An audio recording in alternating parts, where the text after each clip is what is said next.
going on. Oh, can you next thing? Yes, sir.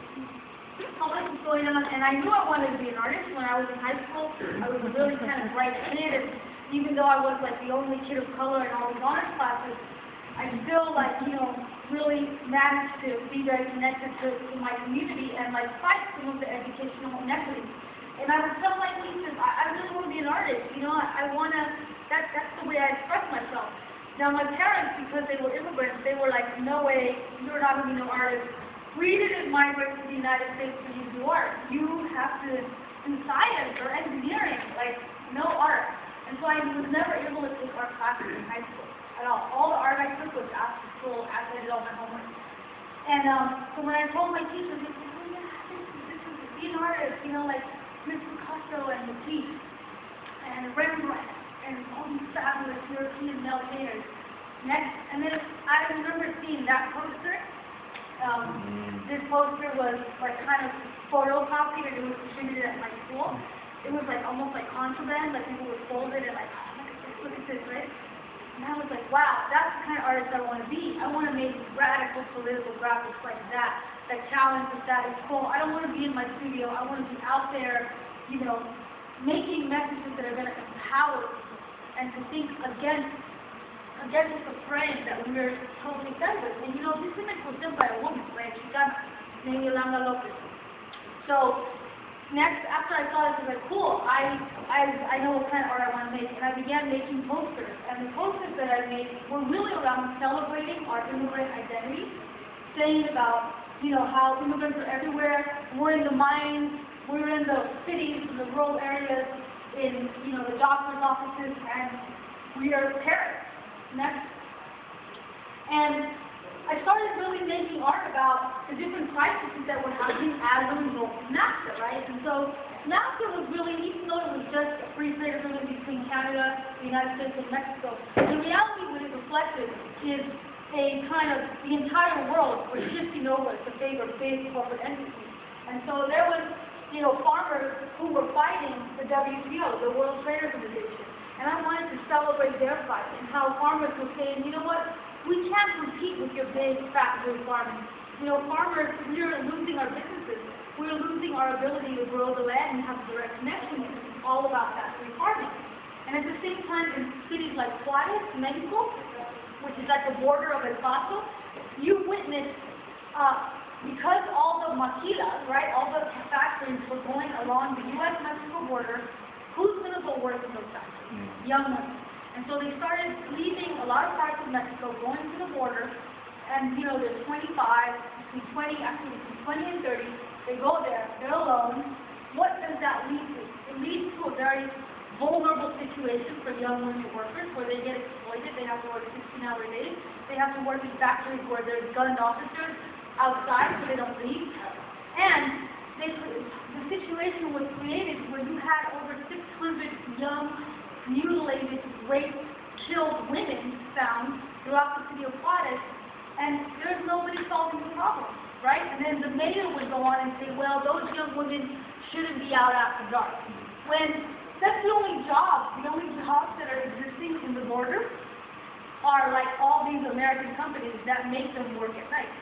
So I wanted to make statements against the femicide that was happening next, and really begin to make statements around national issues. What was happening in the United States at that time? 2001, the launch of the war after 9/11, and right away I made a poster that said, we are not the enemy, as a way to kind of provide a counter narrative to what was happening. I think the most powerful thing that artists can do is take the issues that we face daily and make a commentary on it and flip it, because it's, people need to hear kind of the other side. And at this during this time, it was really unpopular to say anything against the war. I don't know if you guys know. I mean, I got so criticized for doing these posters. Next, this piece, Not in Our Name, Women of Color Against the War, because the whole kind of, I imagine, I don't know how it was here in New York, but in California, and it's saying anything against, this whole pro-American, kind of let's go get them. I remember seeing stickers that said, these colors won't run. Just like this ultra-militaristic environment. Then in reality, who suffers in war? Women and children. And who pays the price? People of color. I mean, who's getting sent to war? A lot of young men of color. They have to recruit. You know that the Army, in order to meet their recruitment needs for the next few years, are going to have to overwhelmingly go after Latinos. Because we are becoming the majority of the population. If they don't target us, they don't have enough people in their army.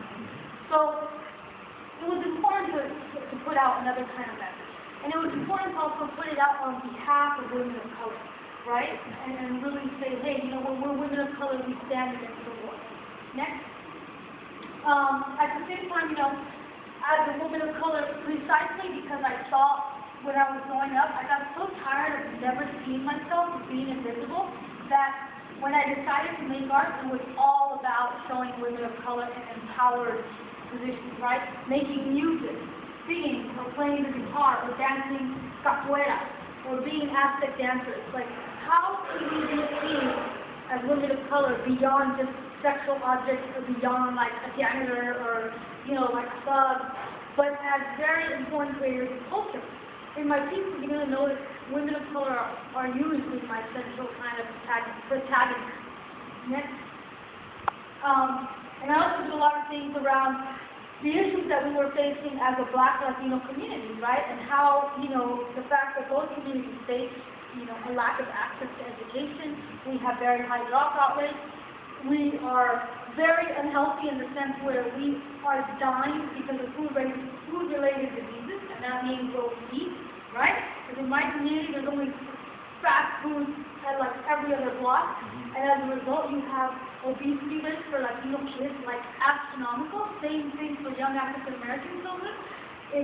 Our communities are unsafe. We have black on black violence, brown on brown violence. So in reality, we have to learn how to tackle these things as a unified front and not be divided, which so often we are. Next. And I did, you know, these are all works actually from like 2005,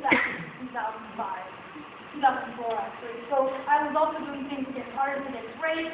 And in this piece, I took a photo of my friend Susie, and I kind of reconstructed it. But I was doing kind of work with all kinds of organizations throughout the country. Next.